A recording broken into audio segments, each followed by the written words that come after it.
Bismillahirrahmanirrahim. Assalamualaikum warahmatullahi wabarakatuh. Alhamdulillah, alhamdulillahilladzi at'amana bi ni'matil iman wal islam, sayyidina wa maulana Muhammadin khairil anam. Asyhadu an la ilaha illallah wahdahu la syarikalah wa asyhadu anna sayyidina Muhammadan abduhu wa rasuluh.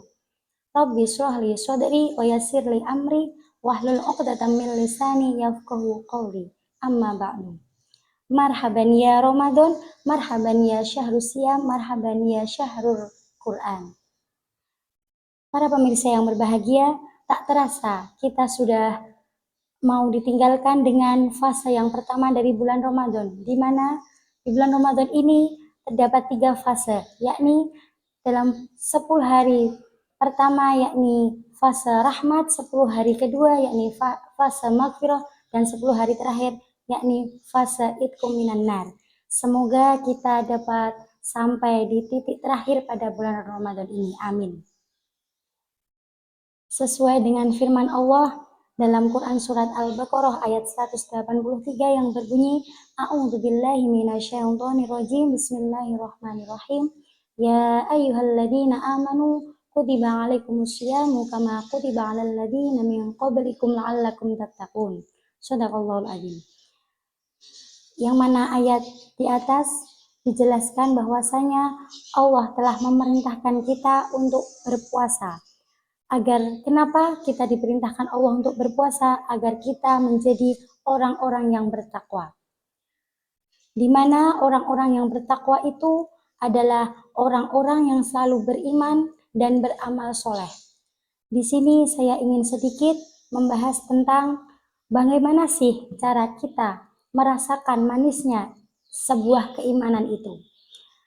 Di dalam hadis dikatakan yakni Haddatsana Muhammad ibni Musanna, telah diceritakan kepada kita Muhammad bin Musanna, qala haddatsana Abdul Wahhab Al-Thaqafi, dikatakan telah diceritakan oleh Abdul Wahhab Al-Thaqafi, qala haddatsana Ayyub, diceritakan kepada kita Ayyub an Abi Kilabah, dari Abi Kilabah, an Anas bin Malik, dari Anas bin Malik radhiyallahu anhu anin nabiyyi sallallahu alaihi wasallam qala Salasun mangkunna fihi wajada halawatal imani, awalan ayyakunallahu wa rasuluhu ahabba ilaihi mimma siwahuma, saniyan wa ayyuhibbal mar'a la yuhibbuhu illa lillah, salisan wa ayyakruha ayyauda fil kufri kama yakrahu ayyuqdafa finnar, rawahu Bukhari.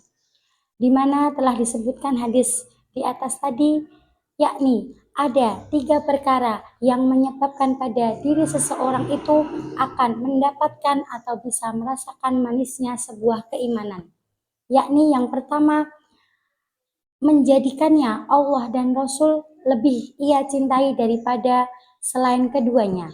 Yang kedua, jika seseorang itu mencintai orang lain, dia tidak mencintainya kecuali karena Allah Subhanahu wa taala. Dan yang terakhir, dia benci kepada kekufuran atau meninggalkan kekufuran sebagaimana dia benci bila dilempar ke dalam api neraka. Hadis riwayat Bukhari.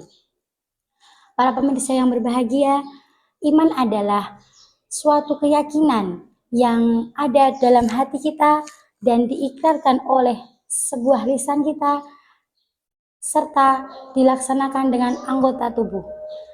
Dan iman itu bisa bertambah yakni dengan ketaatan dan juga bisa berkurang yakni dengan hawa nafsu atau perbuatan dosa dan kemaksiatan. Kita bisa merasakan manisnya suatu keimanan dengan cara melalui ketaatan kita kepada Allah Subhanahu wa taala. Dan apa ketaatan itu semua? Yaitu apabila kita menjalankan segala perintah Allah dan Rasul-Nya serta menjauhi segala larangan Allah dan Rasul-Nya. Dan kita lebih mencintai kepada Allah dan Rasul-Nya daripada cintanya kita kepada orang tua, anak, bahkan cinta kita terhadap diri kita sendiri serta makhluk Allah yang lainnya. cinta kepada Allah dan Rasul-Nya, yaitu mengutamakan keridhaan Allah dan Rasul-Nya daripada sebuah hawa nafsu. Jika kita mengutamakan hawa nafsu daripada Allah dan Rasul-Nya, maka kita belum termasuk tergolong orang-orang yang bisa merasakan bagaimana manisnya iman. Kemudian perkara yang kedua, yakni apabila ada pada diri seseorang agar dia bisa merasakan sebuah manisnya keimanan, yakni ia mencintai seseorang atau hubungan dia dengan seseorang yang lain karena Allah Subhanahu wa Ta'ala. Apabila hubungan kita dengan orang-orang mukmin itu didasarkan pada Allah Ta'ala, insya Allah bisa merasakan manisnya iman. Akan tetapi sebaliknya, apabila kita mendasarkan hubungan kita kepada seseorang karena dunia misalkan, kesukuan ataupun harta, maka semua itu akan menyebabkan kekecewaan pada diri kita sendiri. Para pemirsa yang berbahagia, perkara yang ketiga yakni apabila diri seseorang itu benci kembali kepada kekufuran sebagaimana dia benci bila dilempar ke dalam api neraka. Apa itu kekufuran? Kufur yakni kondisi di mana seseorang tidak melaksanakan perintah sesuai syariat yang telah ditetapkan Allah Subhanahu wa Ta'ala. Kebencian terhadap kekufuran itu akan terwujud apabila kita menjauhkan diri kita dari berbagai sebab yang menjerumuskan ke dalam kekufuran serta mendekatkan diri kita kepada Allah Subhanahu wa Ta'ala. Di mana kufur ini ada dua macam, yakni kufur agama dan kufur nikmat.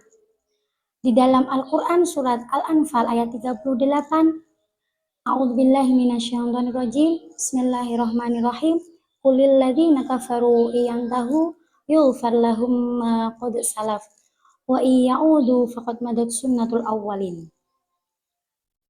Wahai, dikatakanlah wahai orang-orang yang kafir, apabila kalian meninggalkan sebuah kekufuran, maka aku akan mengampuni dosa-dosa kalian pada tahun yang lalu. Yang kedua yakni kufur nikmat. Dalam Quran surat Ibrahim ayat 7, la in syakartum la azidannakum wa la in kafartum inna adzabi lasyadid. Apabila kita selalu bersyukur kepada Allah, maka Allah akan menambahkan nikmat kepada kita dan menambahkan pahala kepada kita. Dan sebaliknya, apabila kita kufur kepada nikmat Allah, maka azab Allah akan sangatlah pedih. Para pemirsa yang berbahagia, semoga kita termasuk ke dalam golongan di mana orang-orang yang bisa merasakan manisnya iman dan senantiasa beribadah sampai akhir bulan Ramadan ini. Mungkin cukup sekian dari saya, kurang lebihnya saya mohon maaf. Saya akhiri dengan pantun, beli kelapa di kota Sumbawa, Bapak duduk di tengah rawa, seperti apa insan istimewa, dia yang hidup dalam bertakwa. Billahi taufiq wal hidayah, syukran ala himamikum, wassalamualaikum warahmatullahi wabarakatuh.